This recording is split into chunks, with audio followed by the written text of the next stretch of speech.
I think there's this myth that like ChatGPT is making us all lazy, right? It's doing the thinking for us. And what I feel like is it's actually forcing you, like you will not survive if you are intellectually lazy. If the value you create can be replicated by a machine learning model in an app, then you're no longer relevant or of value.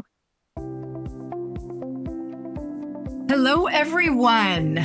Patrick and I are really excited to come to you today with a new series that will be rolling out in our podcast. So if you've been with us this far, by the time you listen to this, we will have released just about 30 episodes between the Book of Law, Season 1, and Leadership and Motivation Unleashed, Season 2. We've covered topics across the spectrum, everything that connects to workplace, ethics, politics, interaction, what helps people succeed, what causes people to fail.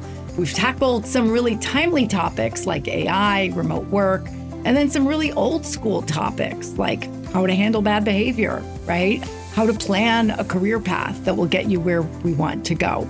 You've heard our hot takes on all of these. In many cases, Patrick and I agree with each other. In some cases, we disagree with each other. And we've also had such different experiences that we may have been in similar situations, but came out of it with very different takes or different perspectives because of our personalities, because of the roles that we held, and also the types of environments and the types of perspectives that we came to those with. And we hope you've enjoyed it.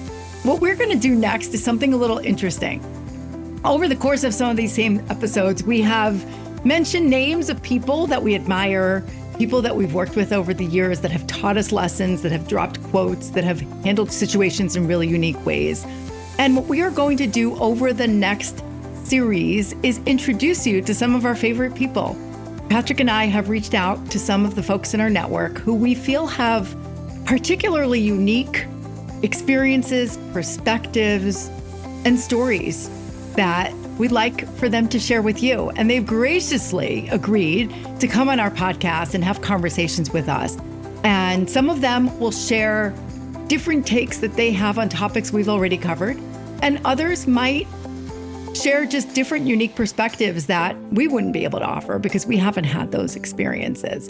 And so over the next, probably couple of months, we are going to introduce you to some of our favorite people. We're really curious to hear from you if you like this format, if you'd like to have more conversations with others, or if you have any questions for our guests. I'm sure they'll be really excited to hear your feedback as well. I love diversity of thought, and the list of people are diverse as it comes with regards to their experiences and the way they think and the greatness they've delivered into the environments they've populated. So I think everyone's going to enjoy it. I'm looking forward to it.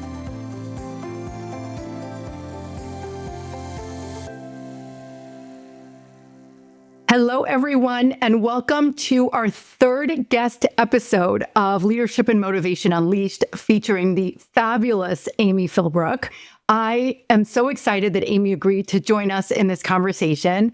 Amy has spent time building businesses. She has relocated around the country for Fidelity. She spent time running revenue organizations, running service and operations organizations, and also in HR.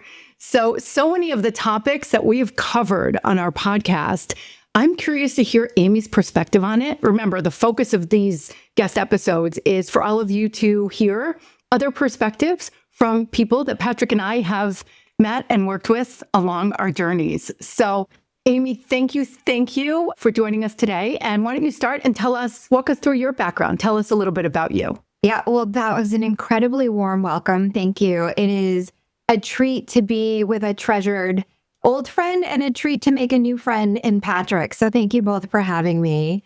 I am coming to you today from my home in Fort Worth, Texas. And yeah, I'm in my 32nd year in the financial services industry, an industry that I fell into right out of college without really having had any exposure to it, either personally or professionally. And lo and behold, 32 years later, it's been an incredible journey. I was fortunate to spend many years at Fidelity Investments, a few incredibly stretching, intense learning years at Robinhood Markets, and now I'm at LPL Financial, where I'm leading client services.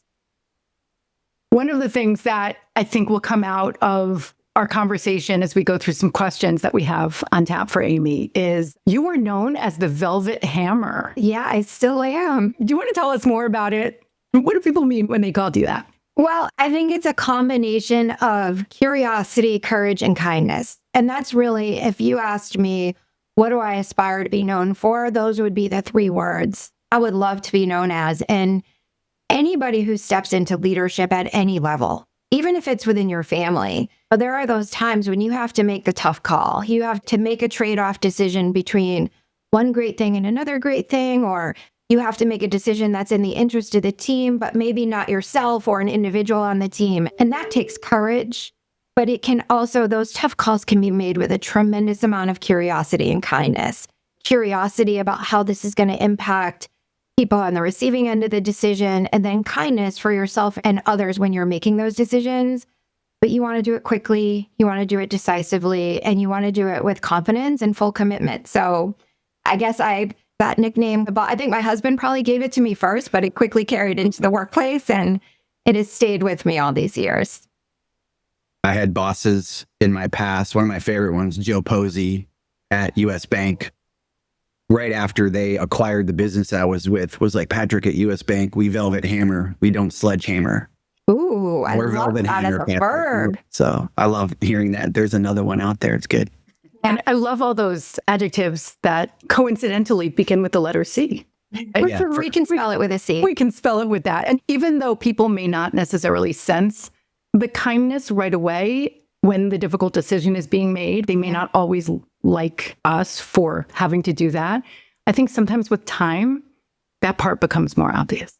I've had the experience where people I've had to have a tough conversation with maybe create an impact that they weren't expecting and didn't appreciate at the time. I've heard from them sometimes weeks later, sometimes years later, with a story about where they are now and what they've learned and how they've grown from that moment. Every time I hear from somebody that I've had the opportunity to work with or interact with, no matter on what note our relationship ended, I always want to make sure that people feel free that they can connect back with me and we can continue on with a relationship of respect and candor and encouragement. I'm going to ask the first question. And for the listeners, Amy is about 12 miles southwest of me, which is cool. We haven't done a podcast with someone so close proximity wise. So it's cool. We're both in 817, which is the area code for Tarrant County, Fort Worth.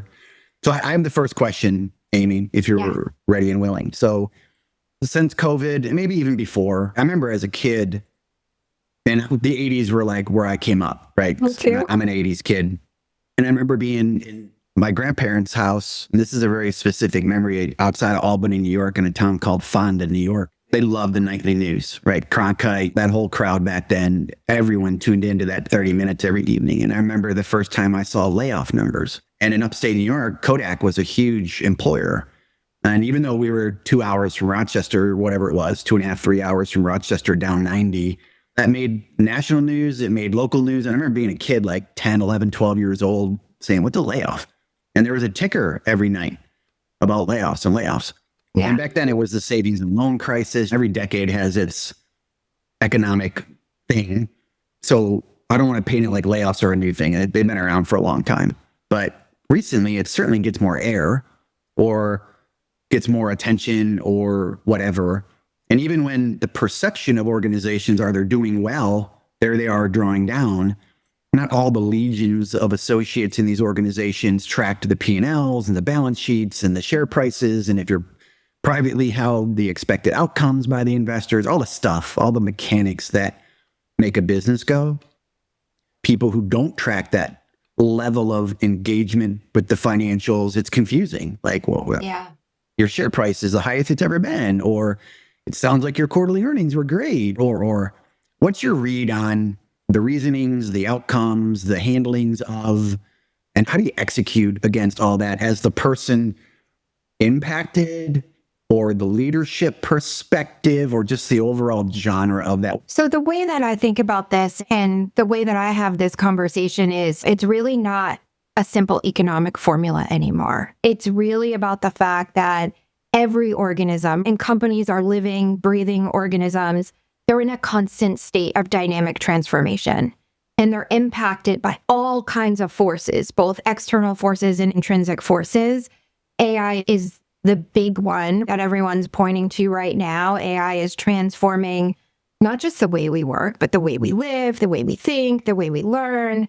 And so layoffs are less about the bottom line on a balance sheet, and they're more about the need for constant dynamic adjustment to keep an organism healthy and optimized for the future and where things are going. The future is something that's less clear, maybe, right? It's coming at us faster. It's got more variables and more possibilities. And as technology changes and emerges quickly, like nobody has as clear a picture of what life is going to be like 10 years from now as maybe they did back when we were kids in the 80s. And so the ability to be nimble, to be flexible, to shrink, to grow, to expand and contract is something that's going to keep a company healthy and vital, just like a human, right? We need to constantly put stressors on our body. We need to combine that with rest and relaxation. Contracting and changing workforces are one element of that. So it really just isn't a math equation anymore. I'm going to give you a quick follow-up. The messaging around it as it relates to the work doesn't change. If anything, the workload increases. So whether you had 50 people at the start of Monday and now you've got 45, growth is always expected. Do you have any dialogue around the messaging of that for our listeners that may be in a situation either receiving such news or leaders that are left that have to navigate the expectations? The expectations are still there. The seat may be empty, but the expectation's still hovering in the culture. So do you have any words on that? Yeah, I'm thinking, first of all, I want to acknowledge that there usually is a gap, right? That creates a pinch point on capacity. Fewer people to do the same amount of work. And we're all going to feel that. I feel that when changes happen around me. I know my staff feels that when changes happen around them. But I think what's important for us to communicate as leaders is like there is a vision, right? There is a vision about how the work will evolve. And both the capacity to do more work or the capacity to do work to a greater degree of depth with fewer resources. Sometimes you are taking the economic action and removing capacity for the workforce a few yards before you cross that line on the field where the capacity to do the work, the way you're doing the work, or the level to which the work is automated is manifested. It's very rare that you can time the two things together, that the effort it takes to do the work decreases at the same time you remove the resources from the equation. And I think where we can do a better job as leaders is really helping people understand what the future looks like, what the capabilities are that are being brought to bear that are going to get us to that future point. And then just realize that like timing is never going to line up perfectly. You are going to have that capacity pinch point for a period of time. And then as an employee, it's about two things. I think, yes, it creates stress, but it also creates opportunity. And you can look at it the old-fashioned way of, I can be the hero and I can work the extra hours and I can step up and I can deliver more. What I actually think is more valuable and the better opportunity is, let me be somebody who puts themselves in the driver's seat. Let me get really curious and educated about how this work is going to change in the future. And then let me be a change leader and a change champion and a cheerleader to bring the rest of the team along. Those types of skills, that ability to be curious, to be forward-leaning and forward-learning, and then to be a change management superpower, whether you're leading the team or you're just a member of the team, those are the skills that future-proof your career.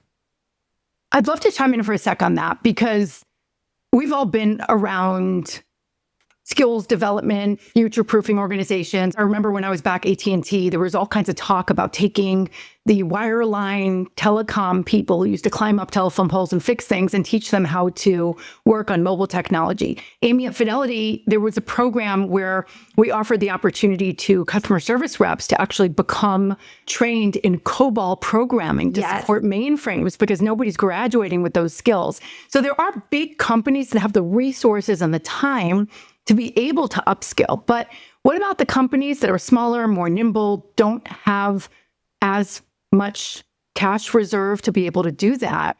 Sometimes it's not about a smaller quantity of work. It's actually about, we don't need these jobs anymore, but instead we need these additional jobs. So we're still going to be hiring, but we need to, unfortunately, create some vacancy to allow room for that. So where in your mind does a company make that judgment call? And the optics can be so tricky.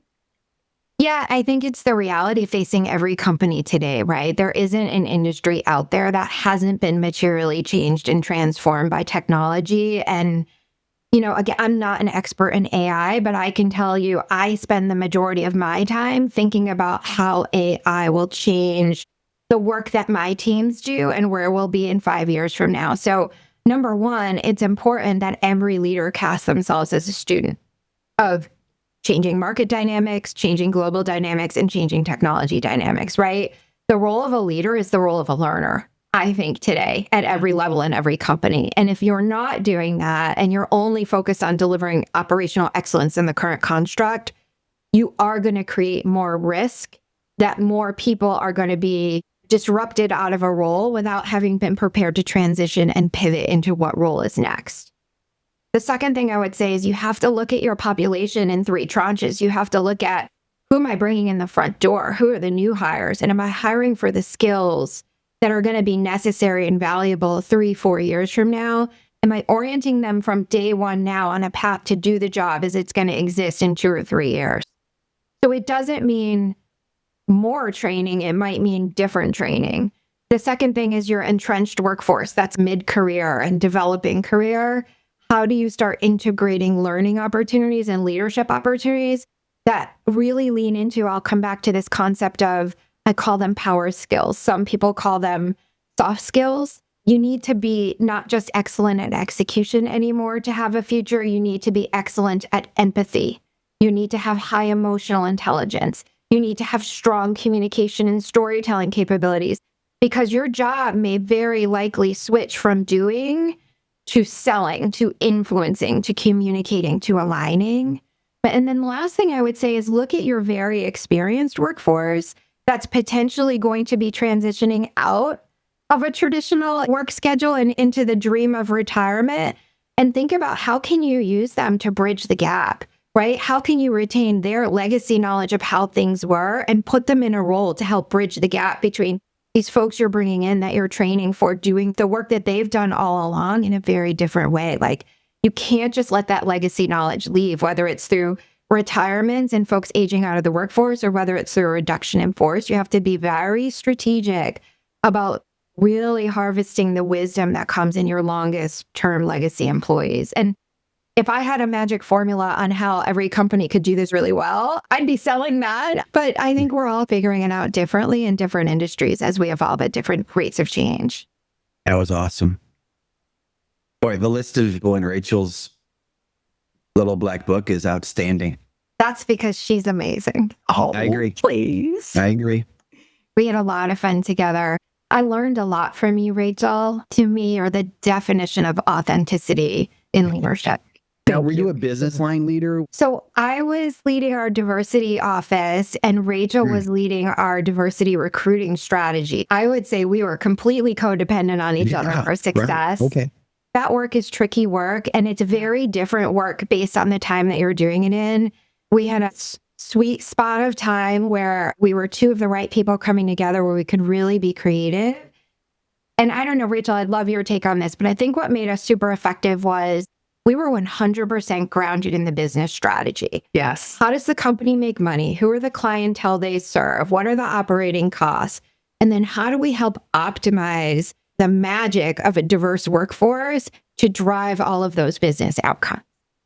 Yeah, I couldn't agree more. We were doing it because it was the right thing to do, but that was the underlying foundational aspect. So it was what motivated us and what got us up in the morning, but that wasn't what we sold it as. We sold the programs and the possibilities and the initiatives as, this is good for our business. This is the natural next step. If we don't do this, we will fall back. And a lot of it was tied to the speed of innovation, Amy. Remember that first messaging session that we did where we recrafted the entire communications platform about diversity, equity, and inclusion to, if we don't, we will not be able to keep up with the ever-changing dynamics of our customer demographics, of our talent pools, and of our business needs. So speaking of future and Jetsons and AI, it's on everyone's minds. Yeah.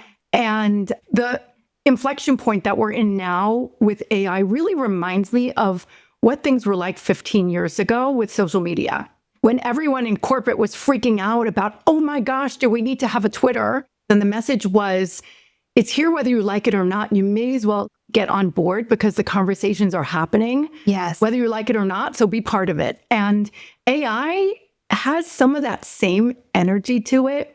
I think still people are scared that, oh my gosh, the robots are coming for our jobs. There's a lot of flag about ChatGPT. I mean, I scan through LinkedIn and some of the stuff that people put out there is so generic with those stupid emojis all over the place. Everyone gets all judgy about whether this was ChatGPT or not, but it's more than that, right? It really is the underlying electric current that's powering everything we do. What does that look like for you and for your team and for your remit right now? So again, I'm not an expert in this space. I'm very fortunate that at LPL, we have folks with deep expertise who are really forward leaning into this and looking at all avenues of application for our client base as well as internally for how we work. What I've spent the most time researching is like, how is AI going to transform the role of really like the middle manager, right? Like your middle managers, the folks that either manage execution teams or manage projects, how is that role going to change and be disrupted? And there's some really interesting research and reading out there about that right now. I love the expression skate to where the puck is going. And as somebody who manages a large number of mid-level managers, I want to make sure I'm skating to where the puck is going for them. So I think about it in a couple of ways. I think about what a manager of an execution team spends a lot of time on today is analyzing performance data of their team, right? You're analyzing people's metrics, you're looking at their productivity and output, you're doing quality reviews, and then you're compiling that information and you're trying to get a holistic picture of their performance and their abilities. Maybe you're trying to get a little predictive about where can they grow to next, what's their potential, and then you're doing a lot of time coaching on that information. Well, in the age of AI, all of that performance analytics and predictive insights is going to be done for you, right? Now, I can't debate the quality of the tools and any inherent bias in the tools that are doing that.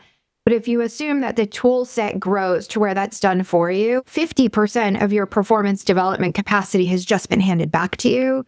So what do you need to be really good at? Well, number one, maybe you can manage a team that's twice as large, right? Because all of that performance analysis work has been taken off your shoulders and served up to you.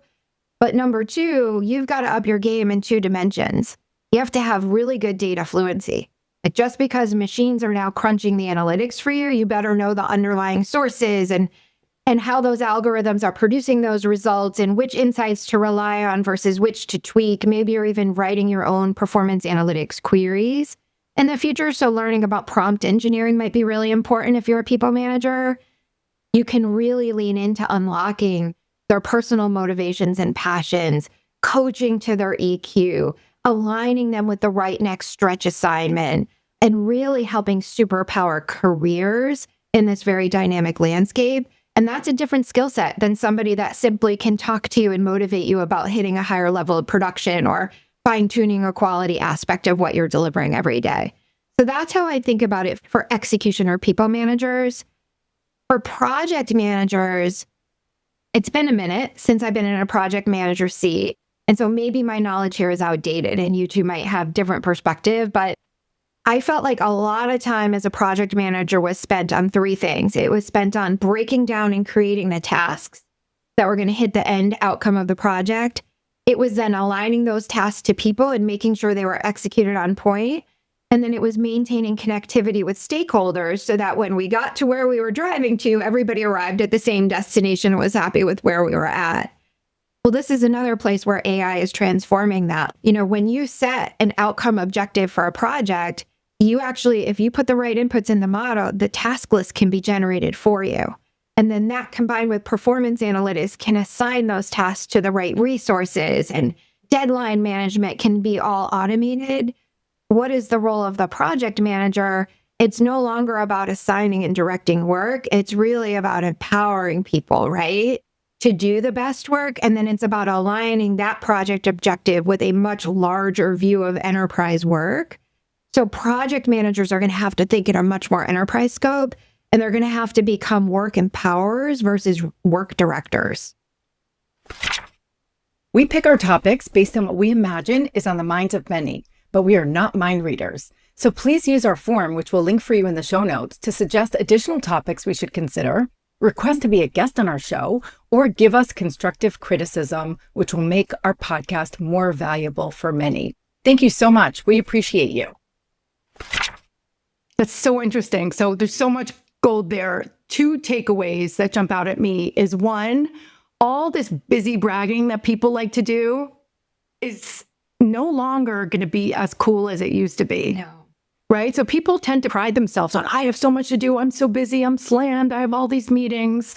What are you going to do with that time? How There'll are be we different working? excuses. Well, But yes, your point yeah, is made. probably. Right. But that old cliche of working smarter, not harder is going to be a pressure. And people will almost need to come up for air and realize that, oh my gosh, how am I going to spend the rest of my time?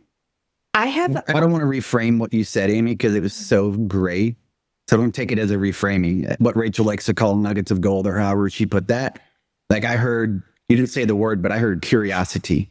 Like leaders that aren't curious or want to take the backstroke through the data lake of where all that stuff is coming from. Like, where does the river originate? Yeah. You shouldn't just stand on the side of the river or be at the end of the river to enjoy the look. Like, you should know where it started. I'm like that on a lot of things. Sometimes it annoys people that work with me. I ask things that you wouldn't expect to ask, but to the listeners out there that heard the greatness she just put out there, insert the word curious and be that way. You don't have to be an expert at it, but you should know. Knowledge is power. That doesn't mean power in a bad way or knowledge you're smarter than anybody else. It means if you can get your arms around the environment and know what the information really means, whatever's on the page isn't real. And that always weirds people out when I say that. And like, if you're looking at a PowerPoint or a PDF of what's happening, there's so many stories underneath the words that are on the page. No one wants to sit in a meeting and hear the encyclopedia version of what sentence 4 means on page 7. But the presenter or even the recipient of the intel from the speaker should be curious to know what that really means from a cultural perspective, what the people are dealing with to get that line on the page. Is there anything you can do to improve the ability to get it out the beginning of the river to the end of the river? And maybe there isn't, but just acknowledging that the pages are saying more than the words on there. I haven't always gotten it right. Sometimes I'm just not there emotionally or mentally, but a majority of the time, being curious is almost a gift back to the people putting all that stuff together. And to your point about longevity of career, I believe the curious are the survivors. The people who brush this stuff off or don't want to engage it are the ones that won't make it. Make yourself a useful engine, like Thomas the Tank Engine. Make yourself a useful engine in your workplace, being curious about everything, even if it's not in your remit. Like, I was always the annoying little guy at the end of the table who wasn't in the finance group and I wasn't in sales, but I had a majority of the people in whatever group I was with working for me, and we were rowing.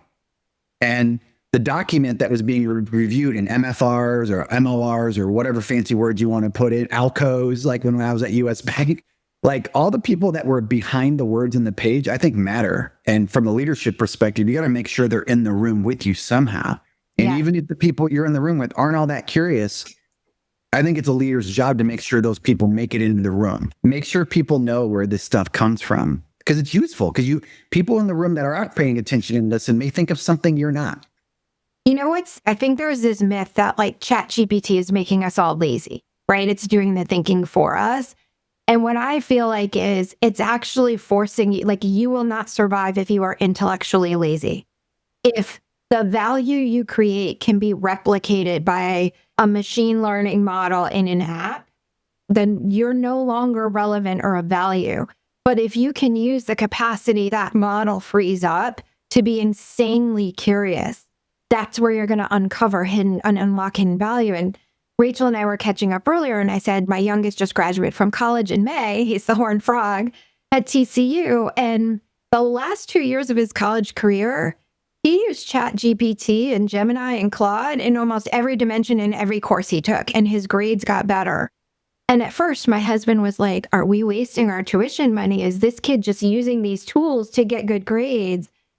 And he started talking about what he was spending his time on. He gave an example, like, he said, all my presentations in my marketing classes were created by, I think he said Claude was really good at writing. And he said, so I really focused on practicing my skills, connecting with the audience, and then digging into the interactive Q&A portion. What a machine can't spit out for me on a slide. If he had spent all his time figuring out what to put on the page, he would have missed the opportunity to develop those other skills and afford to be intellectually lazy in this culture anymore. Did your heart swell with pride? Oh, Good. That's pretty amazing. Like, we're actually doing a pod this afternoon with my daughter. She'll be the youngest of our guests. Not that age matters, listeners. Just hear me out. The way your son and my daughter view this technology and how they really use it, you're right. Like, more of that needs to be shared with the world. We all know people who are intellectually lazy or think that this is like their bionic arm. It's still attached to your body. You got to have the whole package working. You better be filling gap while that thing's doing a lot of your work. I don't know if you follow Elon Musk. His Grok technology, I think I'm saying it right, is now animating memes. yes. Like, you can plug a meme into it and it animates it. And I was watching some that he's doing, and he's got like Benjamin Franklin walking off the page. It's pretty incredible. Earlier, you talked about the speed of change, velocity, I think is the word you use. This is what your son was broadcasting to you.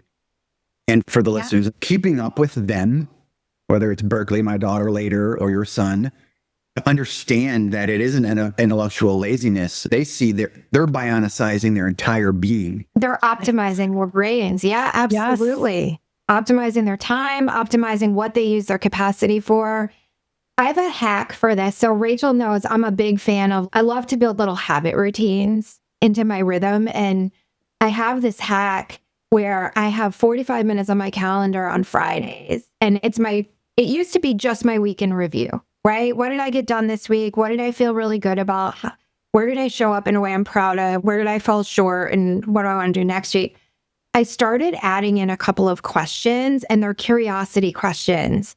And so one of them is like looking back at my last week. If I could have only spent 2 hours doing my job, what would I have spent that time doing? And that makes me curious about what's the essence of the most important work that I do. And it helps me optimize the week ahead. The other question I ask myself is, if I disappeared tomorrow and somebody had to walk in off the street and do my job, what would they do differently than I'm doing? That's another great question. And then something I learned, Fidelity was big on partnering with the Stanford Design School and human-centered design. And so sometimes I ask, like, if I had to do this job next week and electricity no longer existed, so I wasn't on Zoom, I wasn't able to get on an airplane, what would I do differently? Or if I couldn't do anything else. And then there's the obvious, what is my boss's boss thinking about? As he's sitting up there running the company, I'm only running this one division.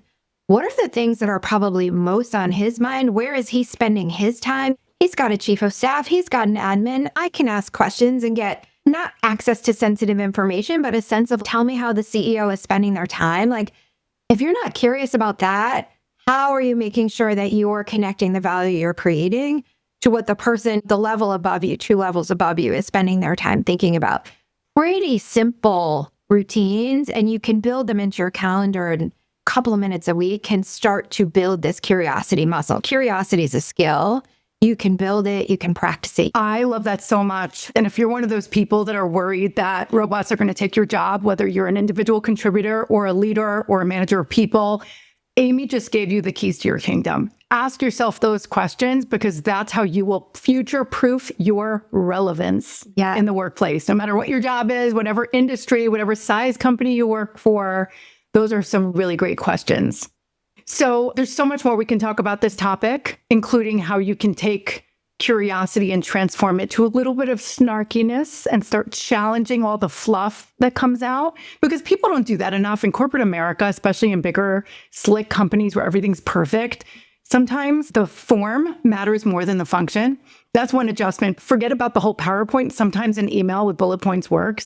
With ChatGPT and all the stuff that's generated from AI and the data sources that you mentioned, I think all of us need to question it. I need to say, is this real? Is this a hallucination? Does it really matter? Or does it just look really good? Will it help us get to our goal. I think confirmation bias is becoming more and more of a threat. It's so easy to generate information and present it in a way that confirms what you want to believe to be true. And so, like, always asking yourself, what is it that I don't know that I should know? And there's another question, what am I wildly committed to that I could be most wrong about? Those are some other simple questions. And Boy, that's there's good. great writers out there right now. There's a daily newsletter I'm following by a gentleman, Sahil Bloom. He recently put a book out. I fell in love with his daily newsletter. And I think his superpower is curiosity and really challenging himself with these questions. What's an idea I'm wildly committed to? That's probably not true at all.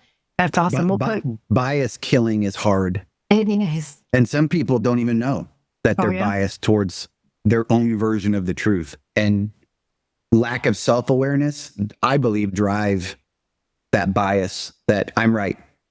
And AI just told me no less. Yeah. Well, the antidote bias is in the AI too. Right? That's the antidote for self-awareness. Well, it's also a mirror of what we plug in, right? It's garbage in, garbage out, or biases in, biases out, because our personal AIs, if we pay the $20 a month for whichever tool that's out there, it starts to learn the way we think and it creates our version of reality. So many of my friends are referring to ChatGPT as our therapist. Yes. So these are things that are scary. And so approach it with the appropriate degree of snark and skepticism. Yes, I love that. Snark. I've been using that a lot lately. So she's earned the right to do so. Oh, gosh. Do you want to hit lightning round?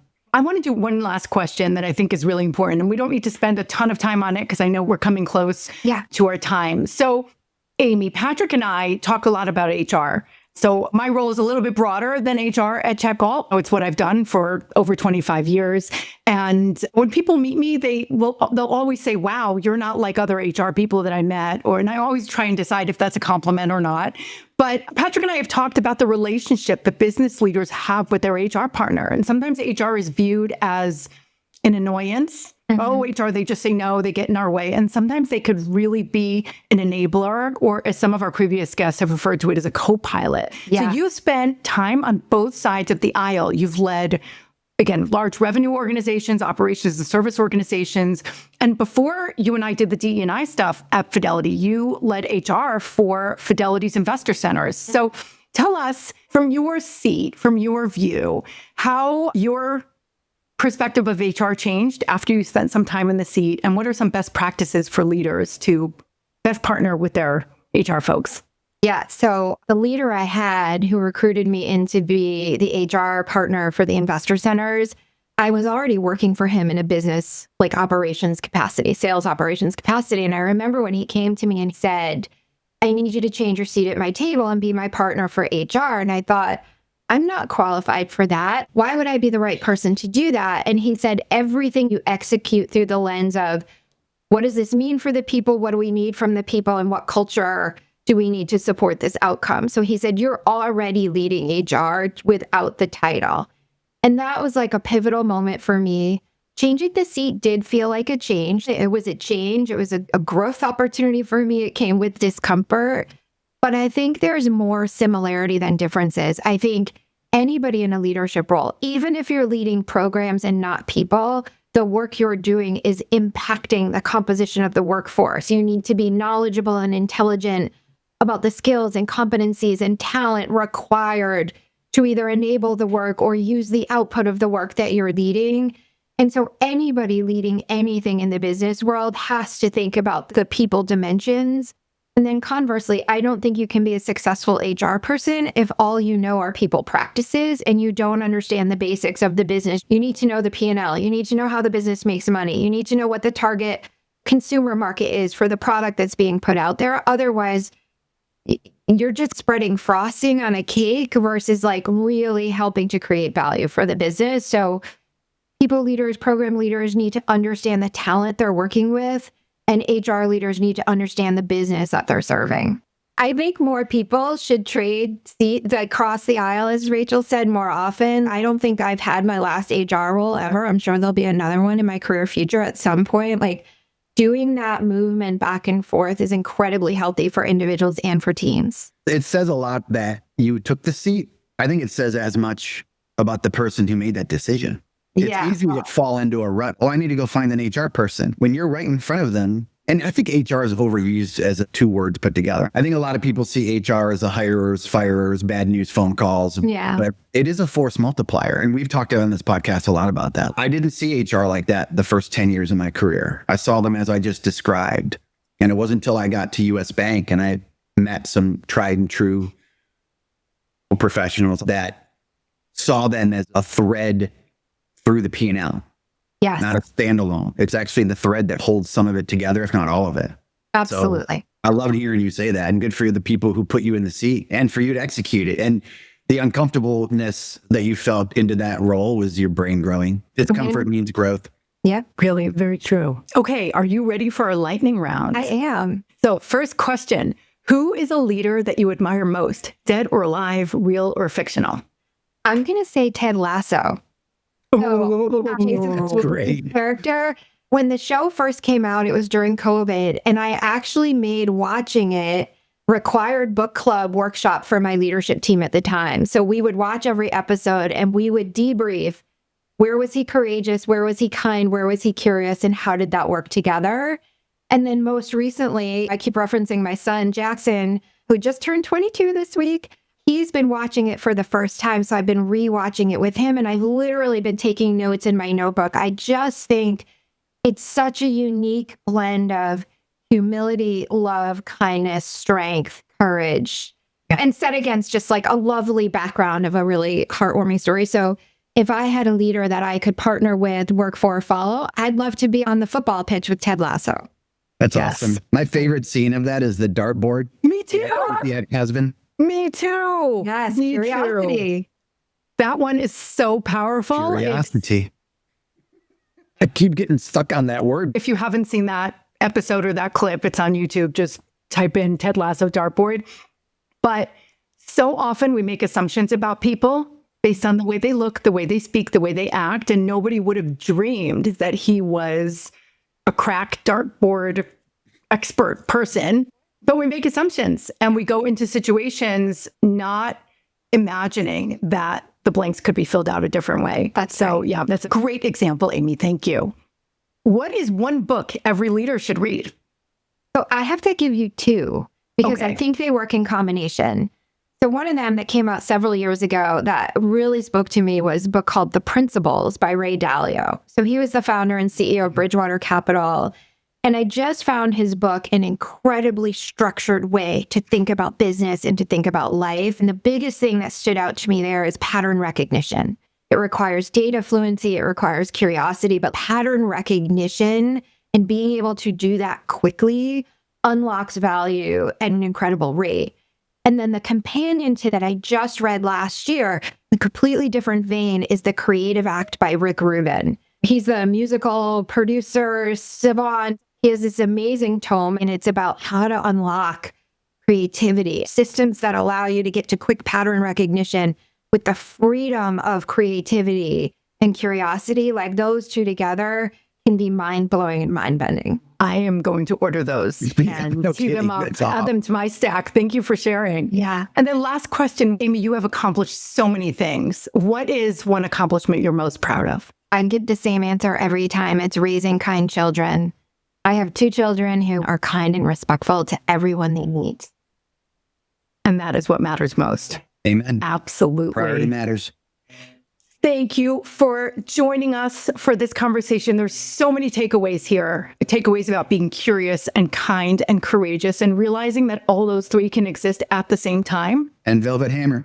And Velvet Hammer. So many takeaways, valuing your HR partners, keeping your team front and center, being brave enough to make uncomfortable choices and experience new opportunities. Amy, you left a company that you had been at for more than 25 years and joined a cool, smaller startup. Yeah. Right? So any final takeaways from either of you before we close out? None. I just really appreciate you making the time, Amy. That was a lot of fun. Thank you for sharing your greatness. Well, it was a pleasure to meet you, Patrick. Maybe we can meet up in person sometime. It would be a shame if you didn't let me buy you a cup of coffee. We're 12 miles apart. So All right, that's a date. And then Rachel, I'm coming to New York City at the end of September.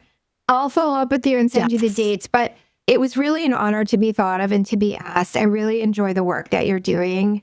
And I love that you're creating space for these conversations. Thank you, Amy. And thank you so much for joining. Bye, everybody. Bye. Thanks for tuning in to Leadership and Motivation Unleashed. If you enjoyed today's episode, please leave us a rating and review. It only takes 1 minute and it helps the show grow and reach more leaders like you in search of advice and motivation. And don't forget to subscribe so you never miss an episode. Please remember to share with your friends and family and coworkers, mentors, trusted advisors. This show is for everybody. See you next time.